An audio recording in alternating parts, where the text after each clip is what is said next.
Isis, shalom, assalamu alaikum, wa alaikum salam. All right, folks, here it is. High Frequency actually got a piece of this. This is from Fox News. Literally from Fox News. It's the same doctor that I recorded talking about the CDC and what they told about claiming every death is supposed to be presumed COVID or Corona nonsense. Well, here it is. The news itself, they must be losing some money in this also or something, because I'm surprised Fox, of all news organizations, is actually reporting this. But it's the same senator doctor who in the other video talked about the exact same thing, and that the CDC ordered or telling the hospitals to say that the cause of every death or presume that every death is because of coronavirus, so that they could hype up and have physical bodies and evidence, so it would seem as if. And mind you, Italy is going back and recounting their dead and reclassifying the deaths of theirs and saying that basically the same thing as this, as they were coaxed into doing the same thing. Here, let the video play and I'll let you see it for yourself. One dies with COVID-19, we are counting that as a COVID-19 death. No, I can't imagine if someone comes in with corona. And this liar right here, you see this guy? 100% lying. He does not care about anything. This dude has no morals whatsoever. He's a cockroach. Should be stepped on. Coronavirus goes to an ICU and they have an underlying heart condition and they die, they're going to say cause of death, heart attack. I cannot see that happening. You hear that nonsense? That was from yesterday's White House briefing, and it sparked a nationwide debate over how we count deaths from COVID-19. Do we count someone who tests positive for the virus but died of pneumonia as a COVID death? You hear or that? about someone who dies with symptoms of the disease but was actually never tested? It's actually crucial information. COVID death stats inform the models that guide federal and state governments' responses to the crisis. It's really important. Now, Italy, very interesting, has been grappling with this same debate for weeks. I mentioned it 2 weeks ago. I'll mention it again. Here's what the Daily Telegraph reported. According to Professor Walter Ricciardi, is the scientific advisor to Italy's Minister of Health.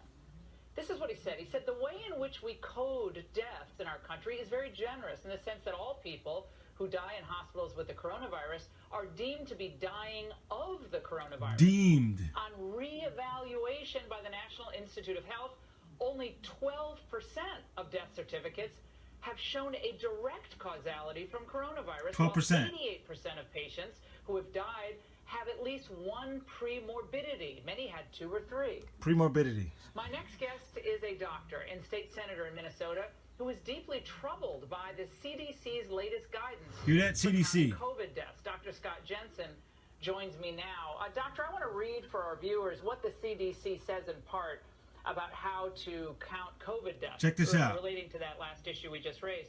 In cases where a definite diagnosis of COVID cannot be made, but is suspected or likely, like the circumstances are compelling with a reasonable degree of certainty, it is acceptable to report COVID-19 on a death certificate as probable or presumed. So, doctor, what's the problem with that? Well, in short, it's ridiculous. I spent some time earlier today just going through the CDC's manual on how to complete death certificates and the parts that were specifically written for physicians. And in that manual, it talks of precision and specificity, and that's what we were trained with. The determination of the cause of death is a big deal. It has impact on estate planning. It has impact on future generations. And the idea that we're going to allow people to massage and sort of game the numbers is a real issue, because we're going to undermine the trust. And right now, as we see politicians doing things that aren't necessarily motivated on fact and science, the public's their trust in politicians is already wearing thin. Fire! And doctor, in that same CDC guidance sheet on COVID-19, CDC. it references the fact that basically this is a judgment call for doctors on how to fit, and I read it, what goes on line 1, and then what goes on line 2, and what goes on the final line as far as contributing factors and ultimate cause of death. But they concede that it is a judgment call. Again, why is that not correct?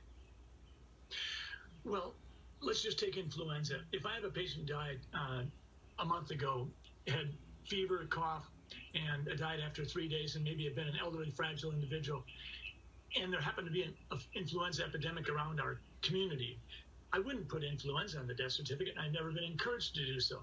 I would put probably respiratory arrest would be the top line, and the underlying cause of disease would be pneumonia, and in the contributing factors, I might All put stage. emphysema, congestive heart failure. But I would never put influenza down as the underlying cause of death, and yet that's what we're being asked to do here. Hear that? Dr. Fauci was asked about the Dr. COVID Fauci. death count today. Here's what he said in part. Check out Dr. False. What do you say to those folks who are making the claim without really any evidence that these deaths are being padded, that the number of COVID-19 deaths are being padded? You will always have conspiracy theories when you have very challenging public health crises. Oh, yeah. They are nothing but distractions. Conspiracy You see that laugh? theories, Doctor, so you're engaging in conspiracy theories. What do you say to Dr. Fauci tonight? What do you say? Well, I would remind him that anytime healthcare intersects with dollars, it gets awkward. Right now, Medicare has determined that if you have a COVID-19 admission to the hospital, you'll get paid $13,000. You hear that? If that COVID-19 patient goes on a ventilator, you get $39,000, 3 times as much. They're paying people. Nobody can tell me after 35 years in the world of medicine that sometimes those kinds of things impact on what we do. Some physicians really have a bent towards public health, and they will put down influenza or whatever because that's their preference. I try to stay very specific, very precise. If I know I've got pneumonia, that's what's going on the death certificate. I'm not going to add stuff just because it's convenient. I think that it's not a conspiracy theory at all. Yeah. So you reject what he said. Absolutely. Absolutely. Well, it's False. interesting that in Italy, where it's socialized medicine, I guess they don't have an interest in the money, if that's what it is here, and they just went back and they started reclassifying deaths according to their top scientific advisor. So they admitted that they were being liberal or generous in how they coded some of these deaths, and they're just going back and reclassifying them. Does that surprise you? It really does. I mean, let's just take someone getting hit by a bus and they collapse along and they go into the emergency room and they're there for 15, 20 minutes. Blood work comes back, COVID test comes back positive, and they die 20 minutes later because of their collapsed lung. We're going to put that down as COVID-19? That doesn't make any sense. Fire! Dr. Jensen, really important conversation. We really, really appreciate it. You see that? If the IRS, if you make a mistake with the IRS, don't they come after you? Don't they come after that money? Don't they correct their mistakes? Yeah. So who's watching over the CDC and telling them they shouldn't be directing doctors all over the country to be immoral? Not only that, the nurses that are working in these hospitals are immoral because there's plenty of them, and plenty of them aren't saying a word. No one's saying anything. But look at this. You have proof, visual proof. Not only that, from Fox News now, saying the exact same thing many other people, so-called conspirators, are saying. Keep it up, folks. They're going to force it on us if we don't wake up. So here's me passing on the message.